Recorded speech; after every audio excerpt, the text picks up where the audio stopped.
details about the Indian Army, Indian Air Force, Indian Navy, and the discipline of for all. So, and including me also. That is all about the story of the Kargil. Every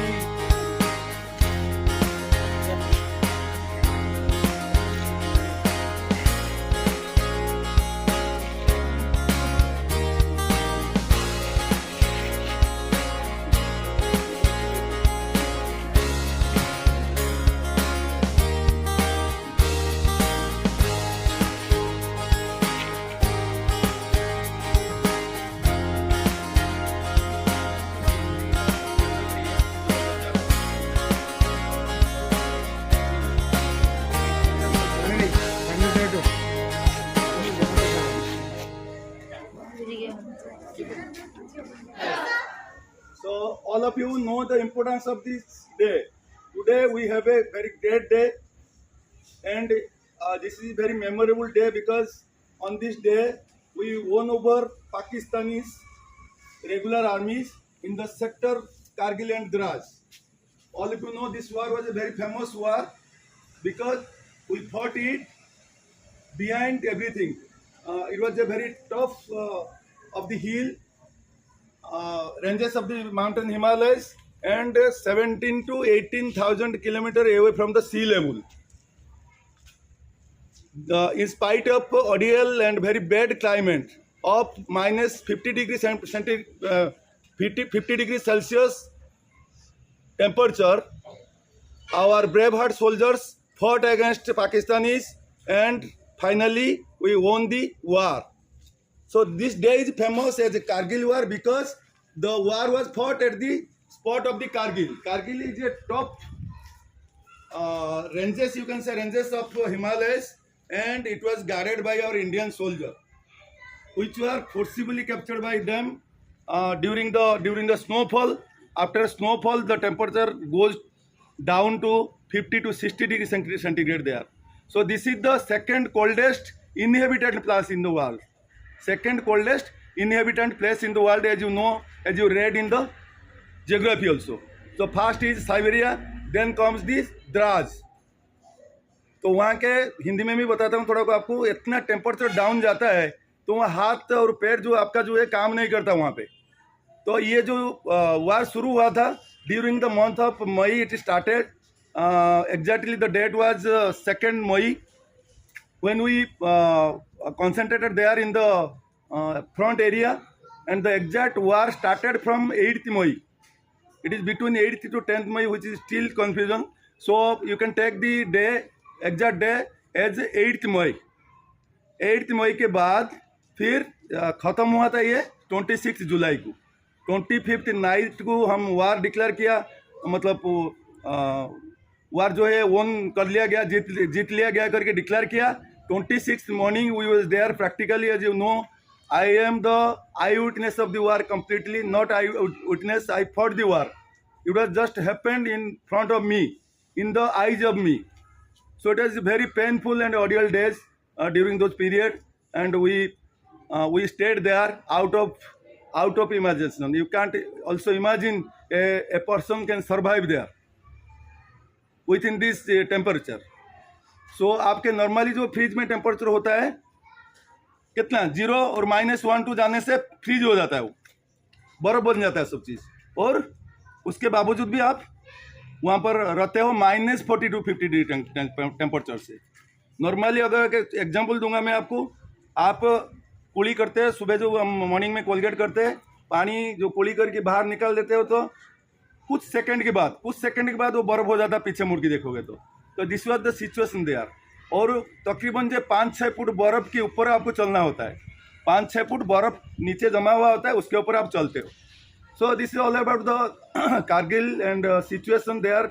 our brave soldiers fought over the regular Pakistan armies and finally we won the war. From that day, from 26 July onwards, we have been celebrating this as our Kargil Vijay Divas.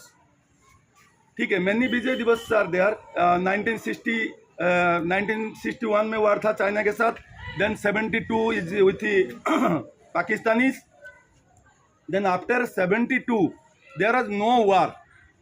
So our first enemy Pakistanis we are searching a opportunity to take the challenge to revenge against the India. सो उस दिन से लेकर ही उनको कोई मौका नहीं मिला था 71-72 से लेकर के फिर 1999 तक जब कारगिल वार हुआ। तो ऐसे परिस्थिति था वहाँ पे, जब थोड़ा ज़्यादा सर्दी होती है तो इंडियन सोल्जर जो है ज़्यादा सर्दी सहन नहीं कर पाते, because we are brought up in a climatic condition that not goes beyond the 1-2 temperature से नीचे जाता नहीं है। नॉर्मली 5-6 रहता है दिसंबर के महीना में यहाँ पे। तो मेरे जैसे आदमी, आप लोग जैसे अगर वहाँ जाओगे -40 डिग्री सेल्सियस जहाँ पर है टेम्परेचर, तो आप सर्वाइव कर पाओगे? तो क्या करते वो लोग, थोड़ा सा नीचे डाउन हो जाए। Exact story I am telling, whatever I seen there, whatever result came after the war. So क्या था रिजल्ट, जो कि वो कारगिल वार हुआ था, उसका मेन रीज़न एक यही था कि वहाँ पर लोग जो है इतना सर्दी में सर्वाइव नहीं हो पाते। तो वो क्या करते हैं, थोड़ा सा जो बर्फ़ गिरने लगता है नवंबर दिसंबर में स्टार्ट हो जाता है, अप्रैल मई जून तक जाता है। और जून के महीना जहाँ पर यहाँ पर हार्ड समर होता है, वहाँ पर जो है तो यू कैन से कि वहाँ पर बर्फ़ जम जाता है, गिर के जम जाता है। और जम जाने के बाद बर्फ़ जो है ज़्यादा सर्दी बढ़ता है, तो हवा जो उसके साथ चलता है, बर्फ़ जमा हुआ आता है, ज़्यादा बढ़ जाता है फिर आपका सर्दी। तो बर्फ़ जो गिरता है उस टाइम जो कुछ नहीं होता। जैसे हम यहाँ पर बारिश में रहते हैं, बारिश होने से पहले जो ह्यूमिडिटी होता है, लाइक दैट जब बर्फ़ गिरता है एकदम रुई जैसा, उस टाइम कोई गर्मी महसूस नहीं, सर्दी महसूस नहीं करते हो आप। जब ये जम जाता है, जो बर्फ़ आइस बन जाता है फ्रोस्ट से, तब जाके आपका सर्दी बढ़ता है। तो इसी हालत में था। 4-5 पोस्ट थे वहाँ पे कारगिल में, जो थे उसका नाम टाइगर था, तलोलिंग था, कुछ नंबर्स में थे। दराज जो था सबसे खतरनाक था, सबसे पीक में था वो, जहाँ पर मेरा जो यूनिट जो लोकेशन था 56 mountain brigade. The hero of the war is called Vikram Batra, you might be knowing him, and we have a house named after Vikram Batra, you know, all of you know that. So Captain Vikram Batra जो थे, he is called as hero of the Kargil war. और few officers are there, few soldiers are there who are regarded as the hero of the war. They are none other than Colonel Thappa, Major Kalia from Andhra Pradesh, Vikram Batra from Himachal Pradesh. So these all are the heroes of Kargil wars. So थोड़ा सा मैं यहाँ पर ज़रूर मैं विक्रम बत्रा का story बार बार बोलता हूँ, सुने भी होंगे आप, थोड़ा सा स्लाइटली बोलता हूँ मैं। जो आप एनडीए क्वालिफाई करने के लिए जाते हो तो आपको 5 चांस मिलता है, at least 5 chances. So 3 chances in NDA and again 2 chances is in CDS, combined defence services. NDA होता है नेशनल डिफेंस एकेडमी। तो नेशनल डिफेंस एकेडमी +2 के बाद करते हैं आप, 11 क्लास से शुरू हो जाता है। ग्रेजुएशन जब कर लेते हैं पूरा, आप डिफेंस एकेडमी में जाते हो आप, CDS जिसको बोलते हैं, CDS कम्बाइंड डिफेंस सर्विसेज, तीनों सर्विस को मिला के होता है। तो वो एनडीए में 3 चांस दिया तो वो सक्सेसफुल नहीं हो पाए। रिपीटेडली 11 क्लास में 1 चांस मिलता है, 12 में 2 मिलता है, तो मिला जुला के एज के हिसाब से होता है। So he availed 3 chances, did not get success and he was not gave up, he was not completely give up for that.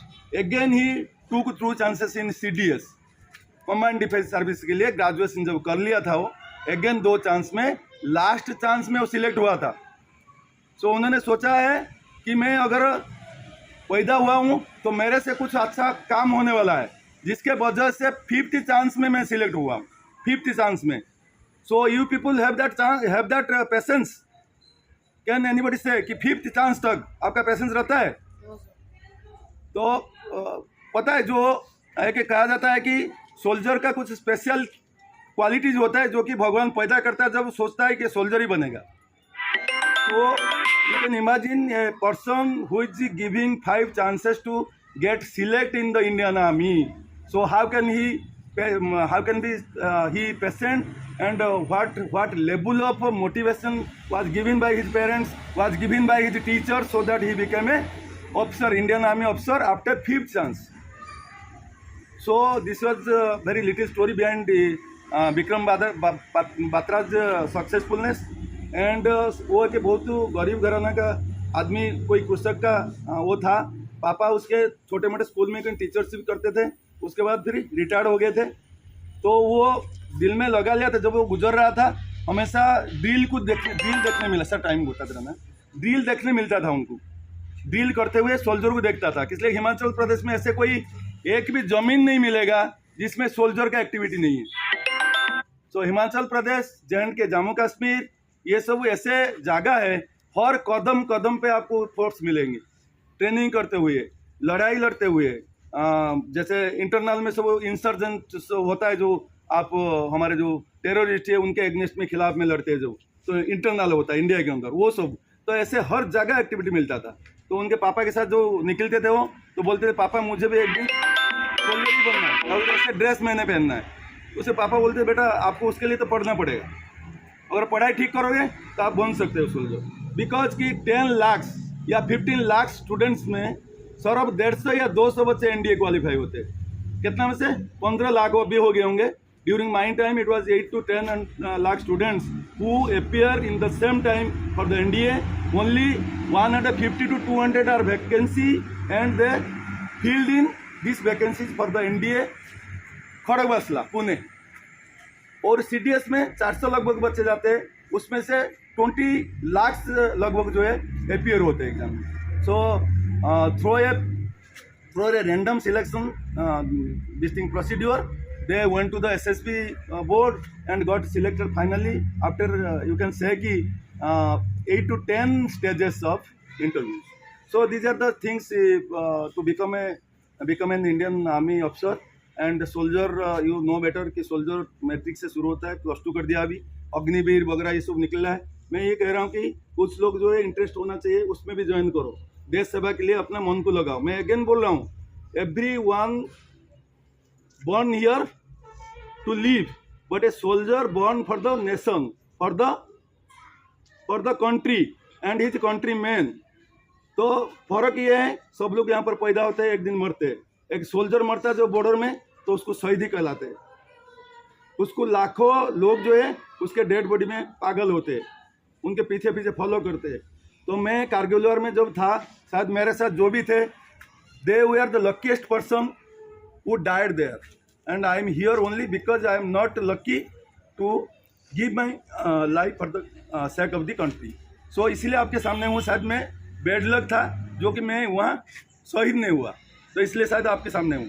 तो मेरा तो कहना यही है। तो मेरे व्हाट्सएप में एक लिखा हुआ है कि if I were given one more chance to get into the army, so definitely I become a martyr. So ये मेरा एम था कि दोबारा अगर मुझे मौका मिले आर्मी में, तो मैं शायद शहीद ही बनूंगा, मतलब वहाँ पर मैं मरना चाहता हूँ। तो ये फीलिंग होता है सोल्जर का। So one little song which was written by Vikram Batra before he proceed to the border, before he proceed to fight against the enemy. So that poem I will read out it, and you can imagine what a soldier have in his heart before he leave for the war field. Very famous song, everybody knows that, but I would like to read out it in my voice so that you listen that carefully. I am a soldier born to die. A very famous song. You might be listening in the TVs and medias. So the song is like that. I am a soldier born to die.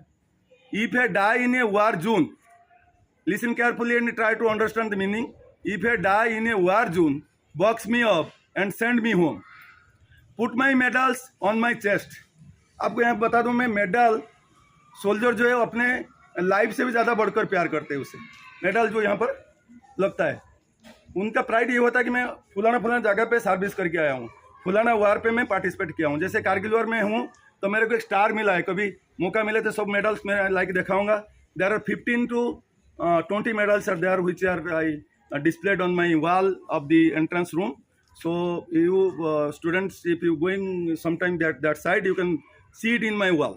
So I will bring it some days and lay out it on the stage, and you will understand what is what star says, and where the place you served for that, and what war you fought for that.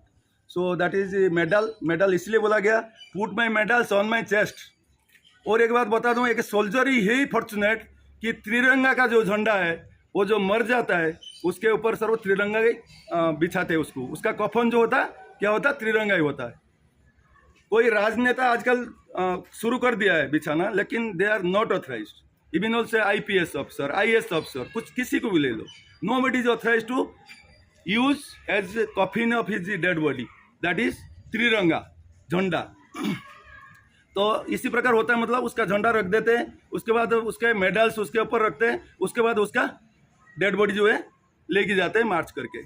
तो put my medals on my chest, tell my mom I did my best, tell my father not to go, he would not get tension from me now, because तो मैं मर चुका होगा तो मेरे father को कोई टेंशन आगे नहीं होगा। Tell my brother to study perfectly, keys of my bike will be his permanently. जो भाई के आपस में झगड़ा होता है किसके लिए, बाइक के मोटरसाइकिल लिए, तो आगे वो झगड़ा बंद हो जाएगा। So this is a thing of a soldier before is going to the war field for his family and for his nation. Next, he tell my sister not to upset. Her brother will not rise after the sunset. तो आज sunset के बाद दोबारा भी उसका brother जो rise नहीं होगा, तो सिस्टर के नाते जो छेड़छाड़ में उसको करता था आगे के लिए वो बंद हो जाएगा। Tell my love not to cry because I am a soldier born to die. So tell my love you can better understand, he was a unmarried person and his marriage was engaged with some girl, so this wording is for her only. So you can better understand what is the thinking of Captain Batra before going to the war field. So this is a thought process of a soldier, you can say, what he think about his family, about his nation, about his wife, about his friend, about his brother. So I want to say that ki matlab unless you have a special qualities, so we can't be a soldier. So I have a lot of opportunities during my time. I was passed out my matric in 1981, and I got a graduation degree from Bhadra College in the year 1984. After that, I did my MA like that, whatever you see in my this thing, my resume, and think that I'm telling that कि unless आप special quality नहीं हो, तो वहाँ पर मैंने BCom किया था, कोई बैंक ज्वाइन कर रहा होता, कोई डायरेक्टर, कोई किसी हाई लेवल में मैं रिटायर्ड हो जाना होता अभी तक। तो मेरा एक पैशन था कि मैं इंडियन आर्मी ही ज्वाइन करूँगा इन ए वेरी एक्टिव सर्विस। तो मैंने इन्फेंट्री में ज्वाइन किया, जो राज राइफल बोलते हैं, राजपुतना राइफल्स, एक प्योरली इन्फेंट्री है। उसके बाद ज्वाइन करने के बाद due to my instructional ability, due to my capability to teach someone, so they got that in me and deputed me as a instructor. So once I joined as an instructor in the NDA, whatever story I have told you here, when you pass out the NDA, you go to the IMA Dehradun. So ये दोनों, these are the two premier institute who provide the Indian Army officer to the tri service, that is Air Force, Navy and Army, तीनों को provide करता है। वो तीनों जहाँ पर स्टूडेंट होते हैं उसी जगह पे मेरे को इंस्ट्रक्टर कर दिया गया था। उसके बाद फिर मेरे पीछे मुड़ के नहीं देखा, इंस्ट्रक्टर में मेरा सर्विस कट गया। लेकिन मैंने एज ए बिल्कुल एक्टिव आर्मी में एक इन्फेंट्री में ज्वाइन किया था, जो कि बिल्कुल फाइटिंग फोर्स में सामने लड़ते हैं, सामने दुश्मन के साथ गन लेके घुस जाते हैं बिल्कुल। तो उसी फोर्सेस में मैंने ज्वाइन किया था। So this is a practical story. You can say कि I am fortunate enough to stand before you and tell you the exact story of the Kargil, because you know कि after 30 years my service as a soldier, I joined here as a principal, and I have been with you for last 8 years. You know, 8 years I already started. So I can say कि I am fortunate enough to be a principal, be the principal here, and tell you all such live story. Which